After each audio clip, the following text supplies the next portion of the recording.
Hi friends, welcome back on our YouTube channel. In the current lecture of microwave electronics, we will discuss about the rectangular waveguide. In our earlier lecture, we have discussed about basic concepts of waveguide, now rectangular waveguide. So, here we will discuss about rectangular waveguide. Now, what is rectangular waveguide? अब last lecture में मैंने बताया था कि waveguide actual में एक metallic pipe है जिसमें हमारी इलेक्ट्रोमैग्नेटिक वेव मूव करती है। अब जो मेटेलिक पाइप है उसका क्रॉस सेक्शनल एरिया कैसा है उस पर डिपेंड करेगा कि वेवगाइड हमारी रेक्टेंगुलर होगी या सर्कुलर होगी। So there are two types of waveguide.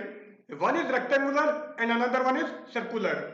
Here we will discuss about rectangular waveguide. This is the diagram of rectangular waveguide. अब यहां पर डायग्राम से क्लियर है कि ये जो व्यू है ये रेक्टेंगल का व्यू है और ये इसकी जेड एक्सिस है। सो ये जो व्यू है ये रेक्टेंगुलर है, so it is rectangular waveguide. A rectangular waveguide is a hollow metallic tube with a rectangular cross section. So rectangular waveguide actual में एक होलो मेटेलिक ट्यूब है जिसका क्रॉस सेक्शन रेक्टेंगल की शेप में होगा। In figure a rectangular waveguide is shown. It has cross sectional length A and B and the z axis is parallel to axis of the tube. So इसका जो cross sectional length है diagram में clear दिख रहा है कि ये हमारा A है और ये B है और इसका z एक्सिस है ये इस डायरेक्शन में है। Let the conductivity of the metal be infinite and its inner portion be filled with a lossless dielectric medium. So हमने जो रेक्टेंगुलर वेवगाइड ली है इसका मेटल की कंडक्टिविटी इनफाइनाइट और जो उसका इनर पोर्शन है, इनर पोर्शन मीन्स ये वाला portion, it is filled with a lossless dielectric medium. इसमें एक ऐसा मीडियम फिल किया हुआ है जिसमें अगर इलेक्ट्रोमैग्नेटिक वेव हमारी मूव करती है सो एनर्जी का लॉस बहुत कम होगा या एनर्जी का लॉस नहीं होगा। Now first of all here we will discuss about transverse electric wave. So last lecture में मैंने transverse electric mode and transverse magnetic mode means TM mode and TE mode दोनों explain किया था।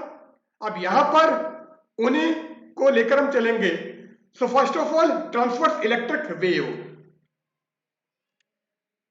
So transverse electric wave or TE wave, for transverse electric mode, the tangential component of electric field is zero everywhere, whereas tangential component of magnetic field exists. So अगर हम transverse electric wave ले रहे हैं, ये transverse electric mode ले रहे हैं, so उस केस में जो इलेक्ट्रिक फील्ड का टेंजेंशियल कंपोनेंट होगा वो हर पॉइंट पर जीरो होगा, जबकि tangential component of magnetic field हमारा एग्जिस्ट करेगा। So tangential component of magnetic field, that is Hz, satisfies the wave equation. Now wave equation last lecture में हमने लिया था, ये क्या था, del T square H Z plus K dash square H Z equal to zero and here H Z is tangential component of magnetic field. So magnetic field का tangential component हमारा H Z है, so H Z इस equation को satisfy करेगा। Now here K dash square equal to omega square mu epsilon minus K square. सो ये जो के dash square है this is actually omega square mu epsilon minus K square and del t square in case of rectangular waveguide is delta 2 by delta x2 plus delta 2 by delta y2. So rectangle के लिए del T square हमारा ये होगा. अब आप क्या करोगे, यहां पर डेल टी स्क्वायर की जगह ये वैल्यू पुट कर दो. So delta 2 by delta x2 plus delta 2 by delta y2 H Z plus K dash square H Z equal to 0. So हमको ये इक्वेशन मिल गई है. Now boundary condition. अब बाउंड्री कंडीशन क्या है, जो अभी हमने रेक्टेंगुलर वेवगाइड दिखाई थी वो इस टाइप की वेवगाइड थी. ये x इक्वल टू 0, ये x इक्वल टू a, इसी तरह से ये y इक्वल टू 0 एंड ये y equal to b. It means x equal to 0 and x equal to a and y equal to 0 and y equal to b पर हमारी boundary condition होंगी. सो del hz by del x at x equal to 0 is 0 and del hz by del x at x equal to a equal to 0. Similarly, if we apply boundary condition along y direction, so y direction के लिए अगर हमको boundary condition लेनी है तो वो क्या हो जाएगा, del hz upon del y at y equal to 0 is 0 and del hz upon del y at y equal to b is 0. So boundary condition दो हमारी ये हो गई और दो बाउंड्री कंडीशन ये है. सो इन बाउंड्री कंडीशन को अगर हम यहां पर अप्लाई करेंगे तो इस इक्वेशन का एक्चुअल सॉल्यूशन हमको मिलेगा. नाउ इक्वेशन हमारी ये थी. So delta 2 by delta x2 of H Z plus delta 2 by delta y2 of H Z plus K dash square H Z equal to 0. तो ये इक्वेशन हमारे पास में है. नाउ इसका सॉल्यूशन हमको निकालना है. तो इसके सॉल्यूशन के लिए हम सेपरेशन ऑफ वेरिएबल मेथड काम में लेते हैं. And separation of variable method क्या है, सपोज कोई फंक्शन साई है जो एक्स वाई एंड जेड पर डिपेंड करता है. सो इसको हम तीन क्वांटिटी का प्रोडक्ट मान लेते हैं. x is a function of only x, y is a function of only small y and z is only the function of small z. It means अगर आपके पास में capital x, capital y and capital z की value आ जाए और इन तीनों का अगर product निकालोगे देन हमको साई मिल जाएगा. And here hz depends only on x and y. It means यहां पर ये थर्ड वाले वेरिएबल की रिक्वायरमेंट नहीं है because hz is only the function of x and y. So अगर हमको इस इक्वेशन का सॉल्यूशन निकालना है then we use separation of variable method. अब सेपरेशन ऑफ वेरिएबल मेथड से अगर हम hz की वैल्यू निकालेंगे so let hz equal to x into y. और ये जो कैपिटल x है it is the function of small x and capital Y is the function of small y. और यहां पर हमको delta 2 by delta x2 of hz निकालना है and delta 2 by delta y2 of hz निकालना है. तो आप क्या करोगे, इस hz का पहले x के रेस्पेक्ट में डिफरेंशियल करो, फिर वापस सेकंड टाइम x के रेस्पेक्ट में डिफरेंशियल करो. Similarly we differentiate hz with respect to y twice. So del hz upon del x equal to y is a function of small y. It means यहां पर y हमारा constant होगा. अब ये जो x है it depends only on small x. It means अगर आप इसका डिफरेंशियल करो सो पार्शियल डिफरेंशियल लिखने की जरूरत नहीं है क्योंकि सिंगल वेरिएबल डिपेंडेंट है. So d capital X upon d small x. So del hz by del x equal to capital Y d capital X upon d small x. And अगर आप second time differential निकालोगे hz का with respect to x so वो क्या जाएगा, y constant d two capital X upon d small x2. So del to hz by del x2 equal to y d2 capital X upon d small x2. So हमको ये value मिल जाएगी. Similarly अगर हम del two hz upon del y2 निकालेंगे तो यहां पर कैपिटल एक्स हमारे लिए कांस्टेंट होगा and D two capital Y upon D Y two. So ये वैल्यूज हमको यहां पर मिल जाएंगी। So del two H Z by del X two equal to Y D two X upon D X two and del two H Z upon del Y two is equal to capital X D two capital Y upon D small Y two.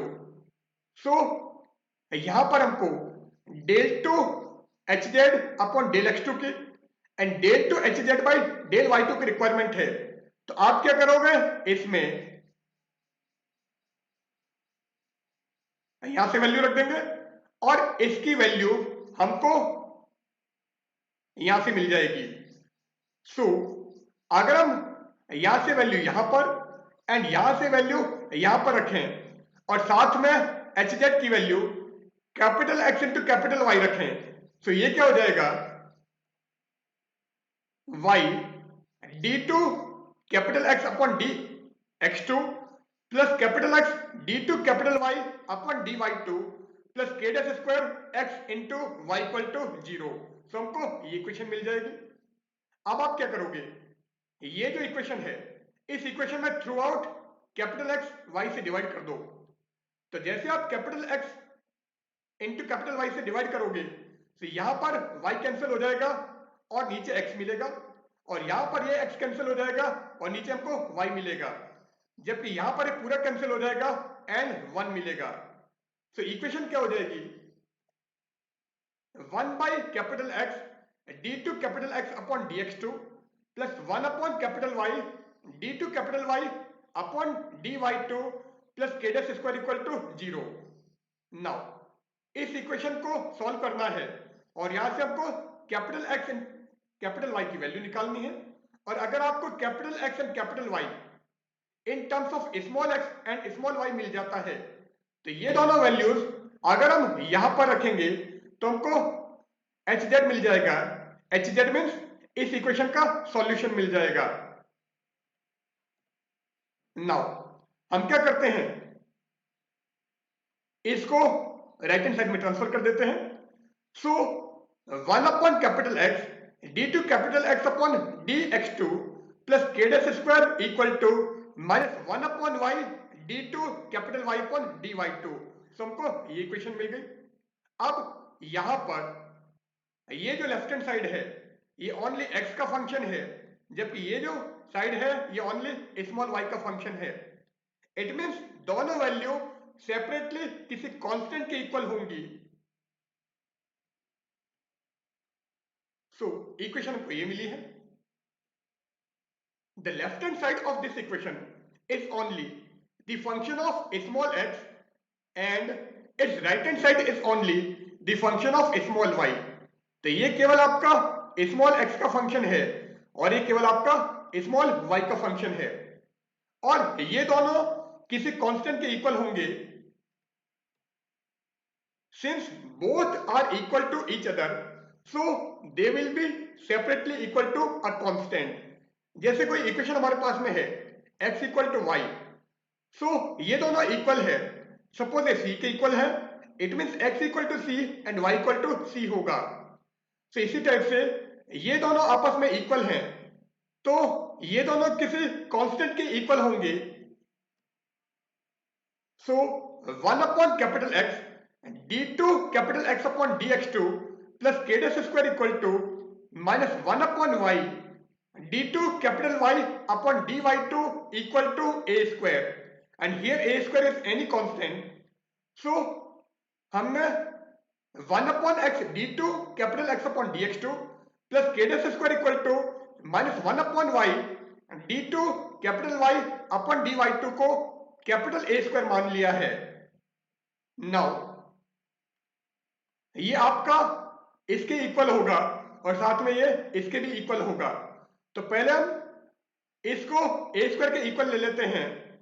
So one upon X D two capital X plus K dash square equal to capital A square और इस equation को solve करके हमको capital x की value निकालनी है। सो आप क्या करोगे, पहले से ए स्क्वायर को लेफ्ट में ट्रांसफर करो, तो ये क्या हो जाएगा 1/x d2 capital X upon dx2 plus k dash square minus a square equal to 0। अब ये जो x है इसको मल्टीप्लाई में ले जाओ, मीन्स थ्रू आउट हम कैपिटल X से मल्टीप्लाई कर देंगे। सो ये इक्वेशन क्या हो जाएगी d2 capital X upon dx2 plus k dash square minus a square into x equal to 0। Now let k dash square minus a square is b square। so इसको आप b square मान लो। so अगर इसको हम b square मानते हैं तो equation क्या हो जाएगी d2 capital X upon dx2 plus b square x equal to 0 and this is equation of simple harmonic motion। तो ये हमारे सिंपल हार्मोनिक मोशन की इक्वेशन है। इट मींस इस इक्वेशन का जो सॉल्यूशन होगा वो साइन एंड कोसाइन वेव की फॉर्म में होगा।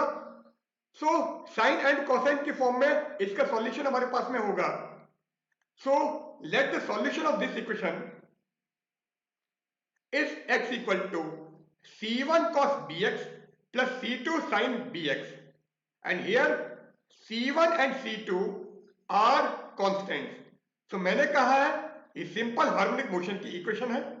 सो अगर हम सिंपल हार्मोनिक मोशन की इक्वेशन का सॉल्यूशन लें तो वो सॉल्यूशन हमको साइन एंड कोसाइन की फॉर्म में मिलता है और यहां पर हम जनरल सॉल्यूशन ले रहे हैं इसलिए हमने साइन एंड कोसाइन दोनों को कंबाइन कर लिया है, मींस उसका लीनियर कॉम्बिनेशन ले लिया है।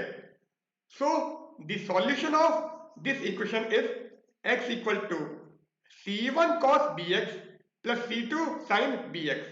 और ये जो c1 एंड c2 हैं इनकी अगर आपको वैल्यूज निकालनी है तो आपको बाउंड्री कंडीशन यूज करनी होगी। एंड बाउंड्री कंडीशन क्या थी del h Z upon del x at x equal to 0 is 0 and del h Z by del x at x equal to a equal to 0।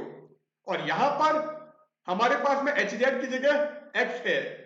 It means d capital X upon d small x at x equal to 0 is 0 and second boundary condition होगी d capital X upon d small x at x equal to a equal to 0। तो आप ये दोनों boundary condition apply करोगे और उन boundary condition को apply करके हम c1 एंड c2 की वैल्यूज निकालेंगे। और अगर हमको c1 एंड c2 मिल जाता है तो इन इक्वेशन में रख के हम कैपिटल X की वैल्यू निकाल देंगे। नाउ इक्वेशन हमारे पास में ये थी, अभी हमने ये और ये टर्म ली है, अब हम इन दोनों टर्म को लेते हैं। तो अगर इनको लोगे तो क्या होगा -1 upon y d2 capital Y upon dy2 equal to a square. Now इस इक्वेशन को थ्रू आउट आप y से मल्टीप्लाई कर दो। तो जैसे y से मल्टीप्लाई करोगे यहां पर y आ जाएगा और ये y कैंसिल हो जाएगा और उसके बाद में इसको इस साइड में ले जाओ। तो इक्वेशन हमको क्या मिलेगी d2 capital Y upon dy2 plus a square y equal to 0। और ये भी हमारे सिंपल हार्मोनिक मोशन की इक्वेशन है। डिफरेंस केवल ये है कि पहले यहां पर कैपिटल X, इधर स्मॉल x, यहां पर b और इधर कैपिटल X था। तो सॉल्यूशन हमने माना था x equal to c1 cos bx plus c2 sin bx। So इसका सॉल्यूशन क्या हो जाएगा y equal to c3 cos ay plus c4 sin ay। यहां पर c3 एंड c4 हमारे कांस्टेंट है क्योंकि c1 एंड c2 ऑलरेडी हमने x के अंदर ले लिए हैं, इसलिए यहां पर हम नए कांस्टेंट c3 एंड c4 का यूज करेंगे। So the solution of this equation is y equal to c3 cos ay plus c4 sin ay। Now x हमने ये निकाला था और y हमको ये मिला है। पहले हम इसके अंदर c1 एंड c2 की वैल्यू निकाल लेते हैं। सो मैंने कहा था कि बाउंड्री कंडीशन आप यूज करोगे एंड बाउंड्री कंडीशन क्या थी d capital X upon d small x at x equal to 0 is 0 and d capital X upon d small x at x equal to a equal to 0। So at x equal to 0, d capital X upon d small x is 0, and at x equal to a, d capital X upon d small x equal to 0. तो mainly आपको capital x का differential निकालना होगा। सो आप इसका differential निकाल लो। So differential निकालोगे, so D capital X upon D small X क्या आएगा, C1 कांस्टेंट, कॉस का हो जाएगा minus sine B X and B X का b प्लस C2, साइन का हो जाएगा cos B X and B X का b। सो डिफरेंशियल हमको ये मिल जाएगा। एंड नेक्स्ट बाउंड्री कंडीशन जो हम इसके लिए अप्लाई करेंगे वो क्या थी, at y equal to 0 D capital Y upon D small y equal to 0 and at y equal to b d capital Y upon D small y equal to 0। तो पहले हम ये वाली बाउंड्री कंडीशन काम में लेंगे जिससे C1 एंड C2 की वैल्यू हमको मिल जाए। So at x equal to 0 D capital X upon D small x equal to 0, तो ये बाउंड्री कंडीशन हम यूज कर रहे हैं। इट मीन्स हमको इसका डिफरेंशियल निकालना होगा, और डिफरेंशियल अभी मैंने बताया था d capital X upon D small x equal to minus C1b sine B x plus C2b cos B x. तो इसका डिफरेंशियल हमको ये मिल गया। नाउ बाउंड्री कंडीशन ये है, तो आप क्या करोगे, इसको करो 0, ये x0 इट मीन्स ये हो जाएगा 0, ये x0 मीन्स ये हो जाएगा 1। सो 0 equal to minus C1b into 0, क्योंकि ये हमारा 0 हो गया, प्लस C2b इंटू 1, क्योंकि cos 0 हमारा 1 हो गया। सो इक्वेशन हमको ये मिल गई।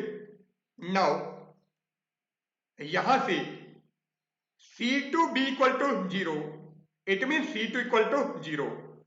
सो कांस्टेंट C2 की वैल्यू हमको 0 मिल गई है।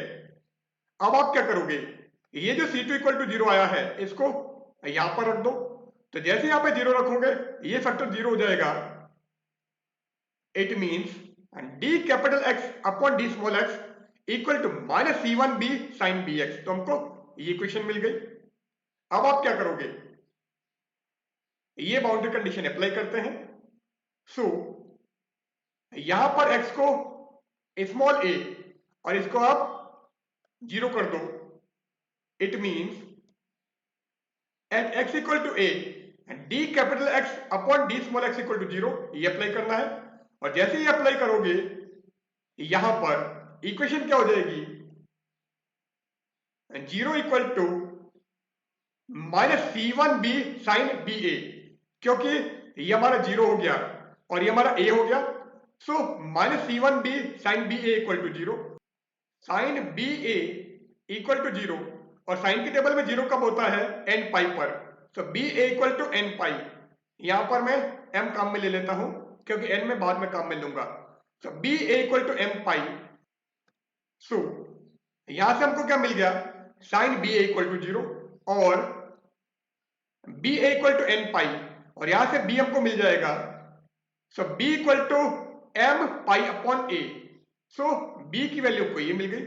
अब ये जो b की वैल्यू आई है इसको आप यहां पर ले जाओ, क्योंकि C2 तो हमारा 0 है, तो C2 0 होते ही ये तो आपका 0 हो गया।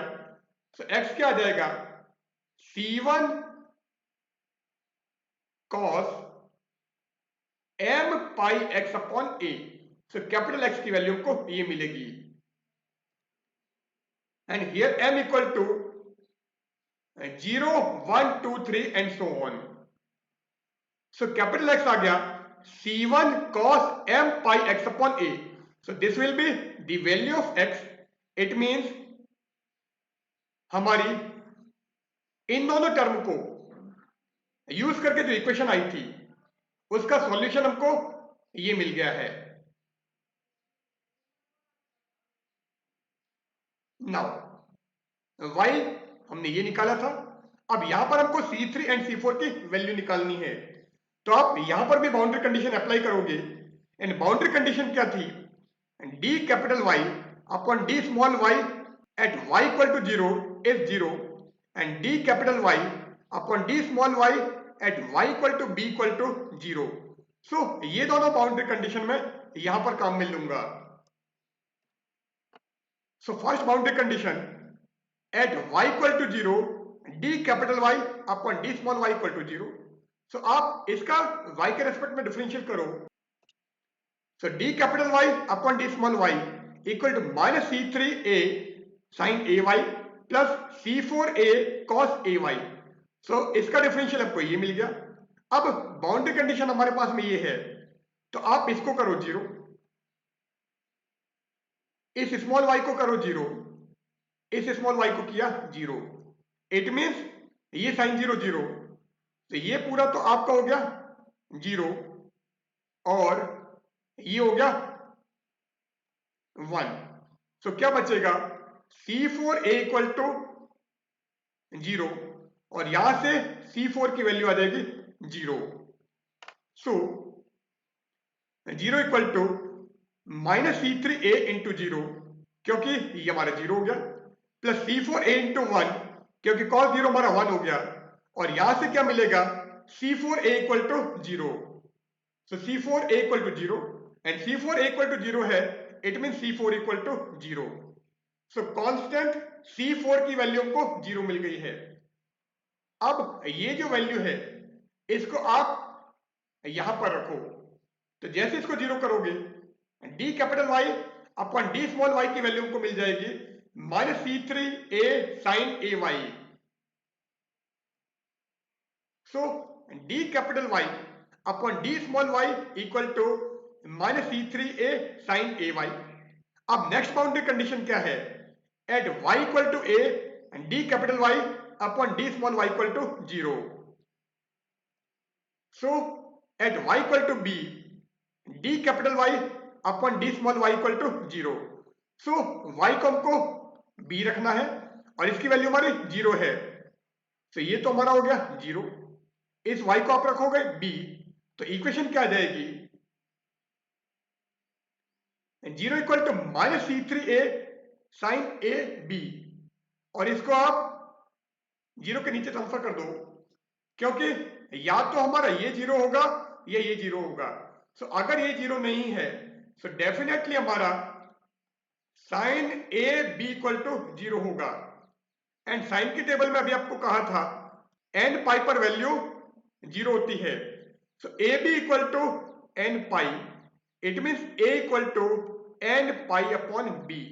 सो ए की वैल्यू हमको ये मिलेगी और इस ए की वैल्यू को हम यहां पर रखेंगे और C4 को हम 0 रखेंगे. सो ये क्या हो जाएगा, y equal to C3 cos n pi y upon b. So y हमको ये मिलेगा. So sine a B equal to 0 and यहां से a B equal to N pi and a equal to N pi by b. और मैंने कहा था ये वैल्यू आप यहां पर रखोगे क्योंकि ये तो हमारा 0 है, तो इसको तो आप 0 रख दोगे. So y equal to C3 cos n pi y upon b. So capital Y हमको ये मिलेगा and here n equal to 0 1 2 3 and so on. अब आपके पास में कैपिटल Y भी है, कैपिटल X भी है, सो HZ आ जाएगा capital Y into capital X. So HZ equal to capital X into capital Y. Capital X equal to C1 cos n pi x upon A. Capital Y equal to C3 cos n pi y upon B. अब X और Y की ये values आप यहां पर रख दो. So HZ क्या हो जाएगा, HZ equal to C1 C3 cos m pi x upon A cos n pi y upon B. अब C1 कांस्टेंट C3 कांस्टेंट, तो इस पूरे को एक नया कांस्टेंट बोल देते हैं और इसको मैं H0 बोल देता हूं. It means HZ equal to H0 cos m pi x upon A cos n pi y upon B. So HZ हमको ये मिल गया. Now here m and n are two parameters and a set of given values of mn defines a waveguide mode and it is known as mn waveguide mode. So ये जो m and n है जो हम यहां पर काम में ले रहे हैं, these are two parameters and a set of given values of m and n defines a waveguide mode and this waveguide mode is known as mn waveguide mode. So m and n की values जो हैं वो हमको waveguide mode provide करेगी and it is known as mn waveguide mode for transverse electric wave और इसको हम TEMN mode लिखेंगे. अब m की वैल्यू क्या है, n की वैल्यू क्या है, उसके अकॉर्डिंग हमारा मोड वेरी करेगा. सो TE11 है, TE22 है या फिर कुछ और है, वो डिपेंड करेगा m की वैल्यू क्या है, n की वैल्यू क्या है. एंड अगर m एंड n की वैल्यूज मिनिमम हो तो उस केस में जो हमारा मोड होगा उसको हम डोमिनेंट मोड कहेंगे. Now cut off frequency and wavelength. अब यहां पर कट ऑफ फ्रीक्वेंसी क्या होगी एंड कट ऑफ वेवलेंथ क्या होगी वो हमको ट्रांसवर्स इलेक्ट्रिक मोड के लिए निकालना है. बी स्क्वायर हमने निकाला था k dash square minus a square. So k dash square minus a square को हमने बी स्क्वायर माना था. Now capital b and capital a की वैल्यू हमने निकाल दी है. कैपिटल बी क्या था, m pi upon A and capital A था n पाई अपॉन बी. तो आप b एंड a की वैल्यू रखोगे. सो यहां से हमको मिल गया k dash square equal to B square plus A square and capital A equal to n pi by b and capital B equal to m pi by a. So a हमारा ये है, b ये है. तो आप इस a की जगह ये वैल्यू और इस b की जगह ये वैल्यू यहां पर रखो. तो जैसे यहां पर रखोगे हमको क्या मिलेगा, m pi upon a whole square plus n pi upon b whole square. और यहां से आप पाई स्क्वायर को कॉमन ले सकते हो. तो जैसे आप इसमें और इसमें पाई स्क्वायर कॉमन लोगे k डैश स्क्वायर क्या हो जाएगा, k dash square equal to pi square into m square upon a square plus n square upon b square. So this is the value of k dash square. अब अगर हम यहां से simply k dash की value निकालें तो हमको इसका रूट लेना होगा. So k dash equal to pi root of m square upon a square plus n square upon b square. ये हमारे k डैश की वैल्यू आ जाएगी. So k dash equal to pi root of m square upon a square plus n square upon b square. तो ये हमको k dash मिल गया एंड k हमारी वेव वेक्टर है एंड वेव वेक्टर क्या होता है, 2 pi upon lambda. So k की वैल्यू 2 पाई बाई लेमडा होती है and here m and n specify the mode. So यहां पर ये जो m एंड n आ रहा है ये हमारे मोड को स्पेसिफाई करेगा कि ट्रांसवर्स इलेक्ट्रिक mn मोड कौन सा है. ट्रांसवर्स इलेक्ट्रिक 1-1 मोड है, ये ट्रांसवर्स इलेक्ट्रिक 0-1 मोड है. and k dash equal to 2 pi by lambda. So here k dash आ गया 2 pi by lambda c क्योंकि k dash हमारा वेव वेक्टर है एंड पाई हमारा as it is. So 2 pi upon lambda c equal to pi root of m square upon a square plus n square upon b square. अब यहां से ये पाई और ये पाई कैंसिल कर दो. तो जैसे पाई से पाई कैंसिल होगा और ये जो 2 है इस 2 को आप यहां पर ले जाओ. सो 1 अपॉन लैम्डा c की वैल्यू मिलेगी 1 upon lambda c equal to 1 by 2 root of m square upon a square plus n square upon b square. So this will be the cut off wavelength.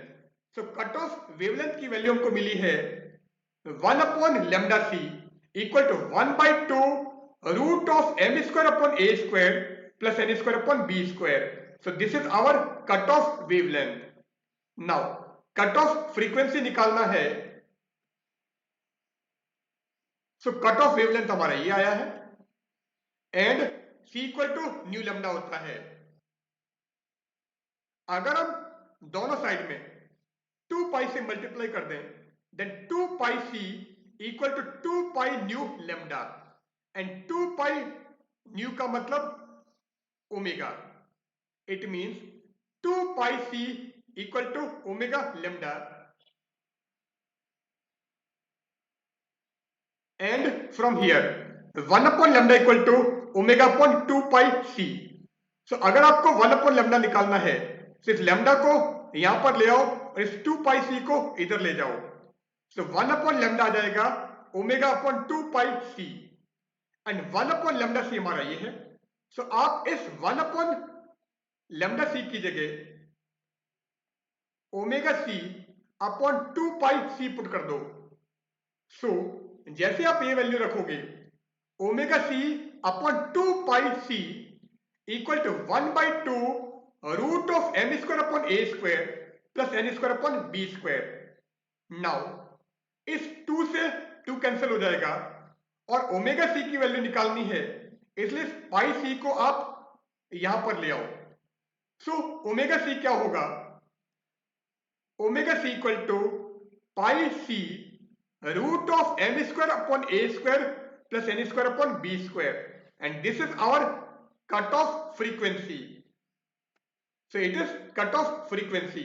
So cutoff frequency हमारा आ गया है omega c equal to pi c root of m square upon a square plus n square upon b square. So this is our cutoff frequency. The cutoff frequency is the frequency at which and below which no wave propagate through the guide. So cutoff frequency हमारी वो frequency होगी जिस पर या जिससे नीचे guide में से कोई भी वेव प्रोपेगेट नहीं होती है। Means at this frequency all the propagation of wave through the guide ceases. So इस फ्रीक्वेंसी पर हमारे वेव गाइड के थ्रू जो भी वेव प्रोपेगेशन हो रहे थे वो सारे सीज हो जाएंगे, वेव हमारी प्रोपेगेट नहीं होगी। If m equal to n equal to 0 then it gives a static field which do not represent a wave propagation. So these values are excluded क्योंकि m की वैल्यू 0 1 2 3 एंड सो ऑन थी, n की value 0 1 2 3 and so on थी, but आप m and n दोनों की value 0 नहीं ले सकते हो क्योंकि इस केस में हमको एक स्टैटिक फील्ड मिलेगा और यहां पर हमारा वेव का कोई भी प्रोपेगेशन नहीं होगा। So m equal to n equal to 0 हमको इंक्लूड नहीं करना है। Thus TE00 mode does not exist. So transverse electric 00 mode हमारा exist नहीं करेगा। If A is less than B, then the lowest cutoff frequency is obtained with m equal to 0 and n equal to 1. So m equal to 0 and n equal to 1 से हम lowest cutoff frequency निकाल सकते हैं अगर rectangular guide का जो dimension था वो a is less than b हो। सो अगर a is less than b है then in case of transverse electric mode we can get the lowest cutoff frequency by putting m equal to 0 and n equal to 1. It means यहां पर हमारे पास में जो transverse electric mode होगा वो TE01 mode होगा एंड ओमेगा सी हमारा ये था। अब हम कह रहे हैं कि m हमारा 0 है तो ये 0, n 1 है तो ये 1। सो रूट में 1 upon B square, it means omega C क्या हो जाएगा पाई सी अपॉन बी, क्योंकि इस बी स्क्वायर को रूट से बाहर निकालोगे तो b बन जाएगा। So omega C equal to pi C upon B. So omega 01 equal to pi C upon b. Here omega represents the cutoff frequency and 01 represents the mode of propagation. So omega 01 represents the lowest cutoff frequency for transverse electric 01 mode. So omega 01 equal to pi c upon b. तो lowest cut off frequency हमको transverse electric mode में m equal to 0 and n equal to 1 पर मिलती है, और ये जो lowest cut off frequency होगी वो हमारे पाई सी अपॉन बी होगी. The mode which has lowest cut off frequency is known as principal mode और डोमिनेंट मोड. सो जिस मोड के लिए हमको लोवेस्ट कट ऑफ फ्रीक्वेंसी मिलती है उसको हम प्रिंसिपल मोड और डोमिनेंट मोड कहते हैं. Thus TE01, that is transverse electric 01 mode, is dominant mode. So ये जो हमारा मोड है ये डोमिनेंट मोड होगा. Now phase velocity and group velocity. अब ट्रांसवर्स इलेक्ट्रिक वेव के लिए हम phase velocity and group velocity निकाल रहे हैं. So phase velocity Vp equal to omega upon K and omega equal to C K nought. तो आप क्या करोगे, इस ओमेगा की जगह सी के नॉट यहां पर पुट करो. सो Vp equal to C K not upon K and के square equal to K nought square minus K dash square. So K square हमारा ये है. सो इस के की जगह हम क्या पुट करेंगे, root of K nought square minus K dash square.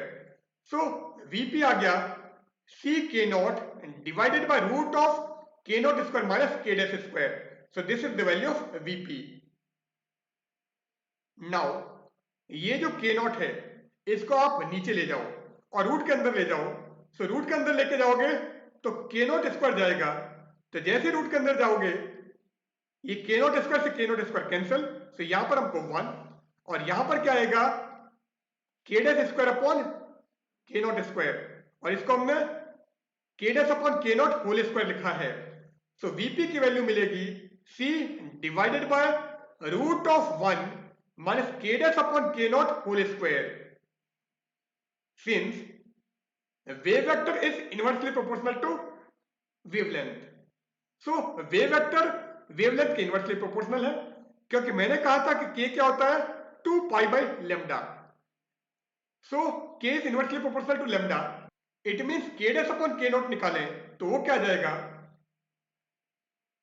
के dash upon K nought equal to lambda nought upon lambda C, क्योंकि रेसिप्रोकल है. So K dash upon K nought की value lambda nought upon lambda C होगी. So phase velocity VP is equal to C divided by root of 1 minus lambda nought upon lambda C whole square.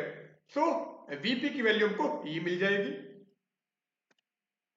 If lambda nought equal to lambda C, so अगर lambda nought की value cut off wavelength के equal है it means ये value हमारी 1 हो जाएगी and 1 minus 1 equal to 0.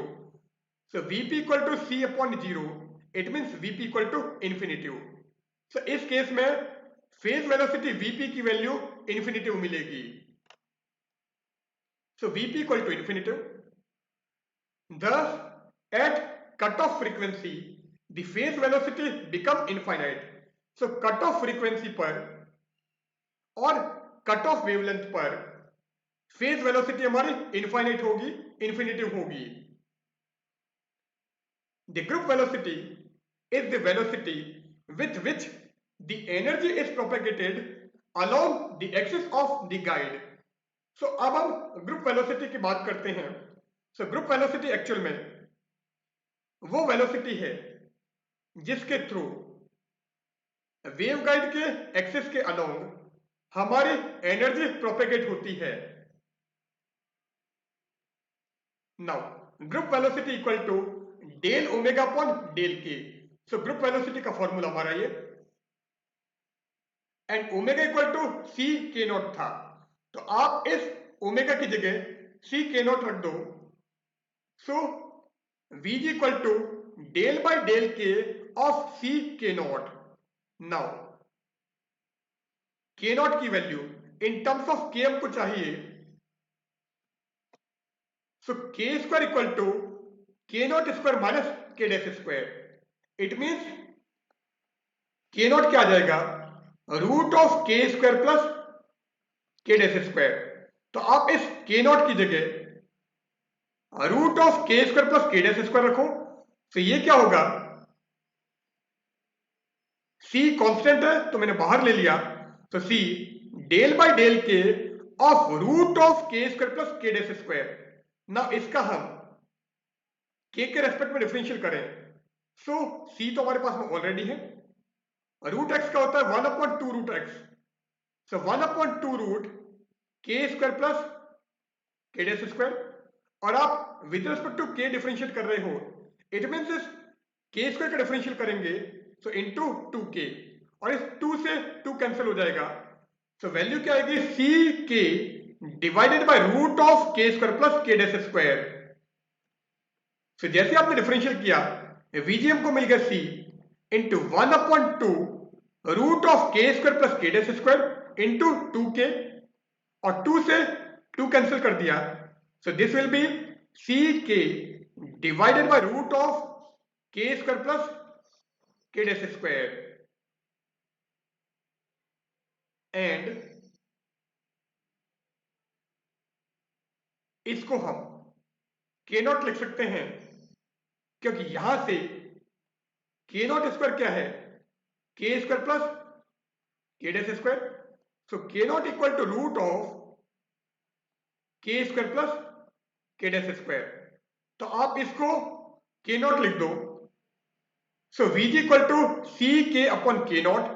Now के की जगह यहां से root of K nought square minus K dash square रख देते हैं। अब इस के नॉट को हम रूट के अंदर लेके आते हैं। तो जैसे के नॉट को रूट के अंदर लेके आओगे, के नॉट स्क्वायर रूट में जाएगा, तो इस के नॉट स्क्वायर से के नॉट स्क्वायर कैंसिल हो जाएगा, और यहां पर हमको क्या मिलेगा, K dash square upon K nought square. So VG की वैल्यू आ जाएगी C root of 1 minus K dash upon K nought whole square. So this is the value of VG. So group velocity हमको ये मिल गई है। अब अगर हम इसको वेवलेंथ के टर्म्स में लें, तो वेव वेक्टर वेवलेंथ के इनवर्सली प्रोपोर्शनल था। So K is inversely proportional to lambda. It means K dash upon K nought अगर निकालोगे तो वो क्या जाएगा, lambda nought upon lambda C. So K dash upon K nought की जगह हम lambda nought upon lambda C रखेंगे। So group velocity equal to C root of 1 minus lambda nought upon lambda C whole square. So group velocity हमको ये मिल जाएगी। अब अगर lambda nought and lambda C equal हैं तो क्या होगा, so if lambda nought equal to lambda C, it means ये वैल्यू हो गई आपकी 1, और 1 माइनस 1 हो जाएगा 0। So in this case group velocity will be 0। So V equal to 0। सो अगर लैम्डा नॉट की वैल्यू लैम्डा सी के इक्वल है, तो उस केस में ग्रुप वेलोसिटी 0 होती है, जबकि फेज वेलोसिटी हमारी इंफिनिटी होती है। Now transverse electric and magnetic field intensity. Now in our last lecture we have determined that transverse electric field, that is Et equal to 1 upon omega square mu epsilon minus k square, and in bracket jk del t Ez minus j omega mu k cap cross del t hz निकाला था। And अभी हम transverse electric wave की बात कर रहे हैं, and transverse electric wave के लिए Ez की वैल्यू 0 थी, इसको आप 0 कर दो तो ये फैक्टर हमारा 0 हो जाएगा। तो Et क्या आ जाएगा, Et equal to minus J omega mu divided by omega square mu epsilon minus K square K cap cross del T H Z.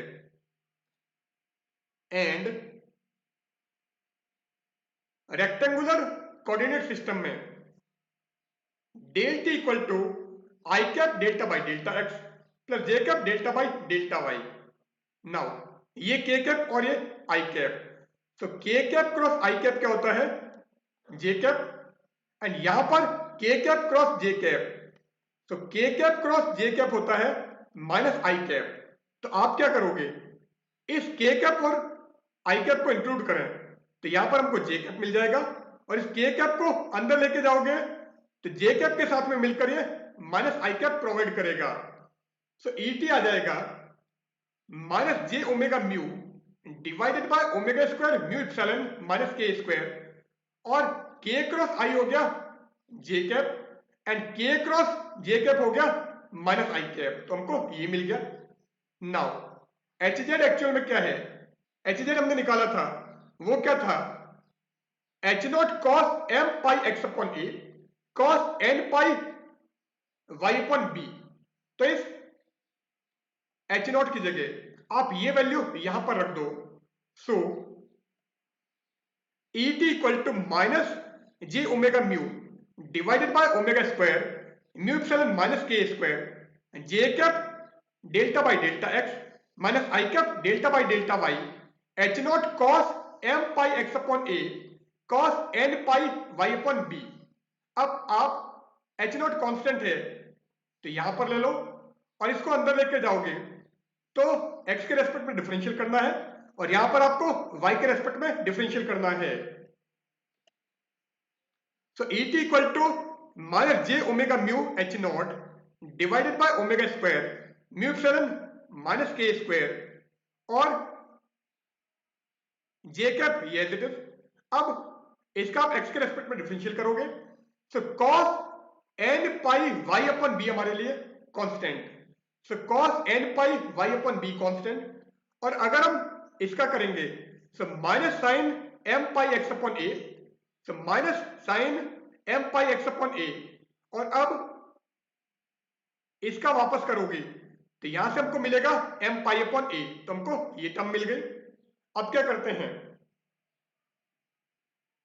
इसका y के रेस्पेक्ट में डिफरेंशियल करेंगे, सो आई कैप ये एज इट इज, यहां पर ये हमारे लिए constant, so cos m pi x upon a constant, और इसका करेंगे सो माइनस साइन एन पाई y अपॉन b, और वो जो माइनस आएगा वो इस माइनस के साथ में मिलकर प्लस बन जाएगा, so plus I cap cos m pi x upon a, और यहां पर हम डिफरेंशियल कर रहे थे so minus sine N pi Y upon B आया है, और इसका भी करोगे तो आ जाएगा एन पाई अपॉन बी।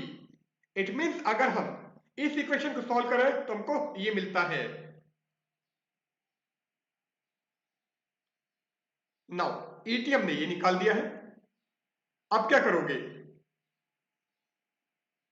इस नेगेटिव को अंदर ले लो, तो जैसे नेगेटिव को अंदर लोगे ये हमारा plus, so plus J cap, और ये minus, so minus I cap, so E T equal to J omega mu H nought divided by omega square mu epsilon minus K square, and in bracket minus I cap N pi by B cos m pi x upon a sin n pi y upon b plus J cap m pi upon a cos n pi y upon b sin m pi x upon a।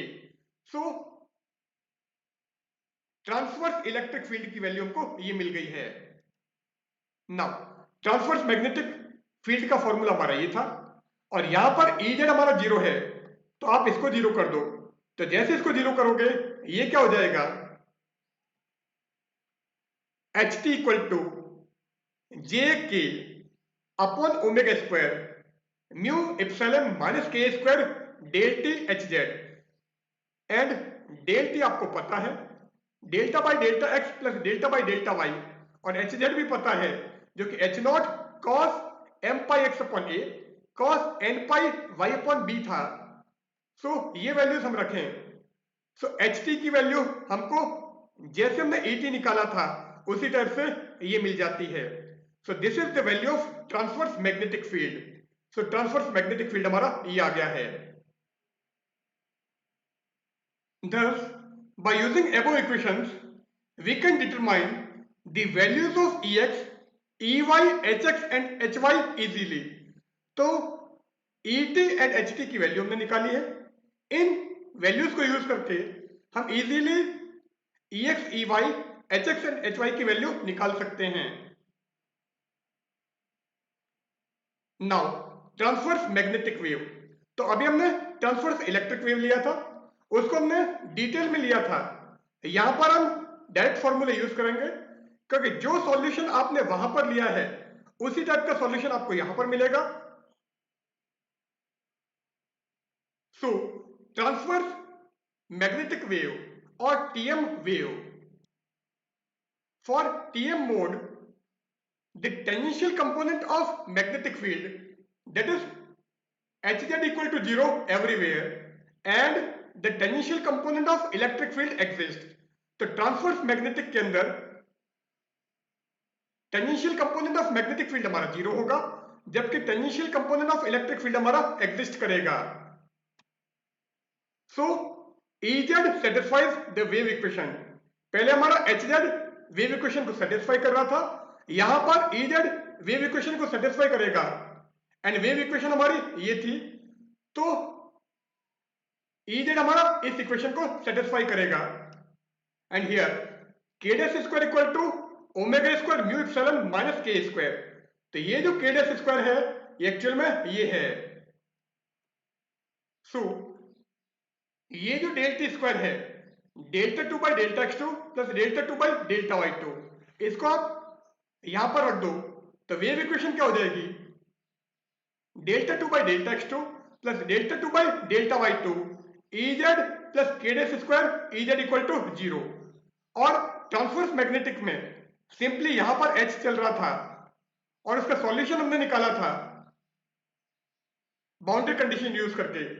So boundary condition जो वहां पर थी same to same यहां पर होगी, वहां पर boundary condition H के लिए थी, यहां पर A के लिए हो जाएगी।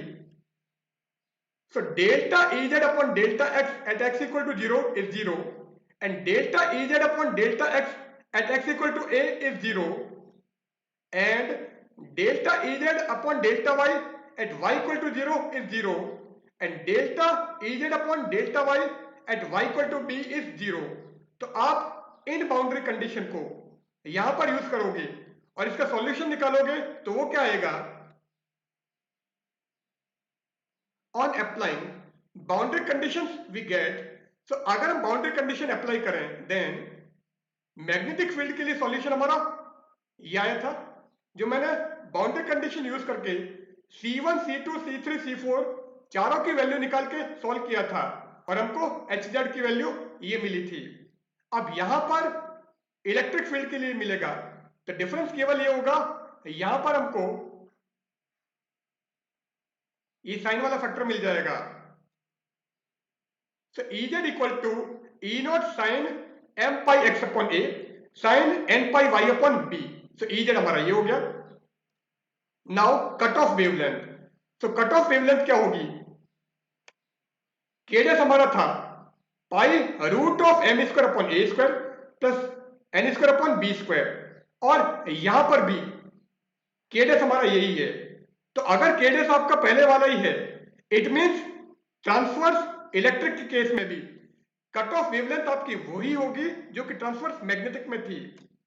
सो cut off wavelength is 1 upon lambda c equal to 1 by 2 root of m square upon a square plus n square upon b square, and cut off wavelength आपकी ट्रांसवर्स मैग्नेटिक के जैसी ही है, it means cut off frequency भी आपकी वही होगी।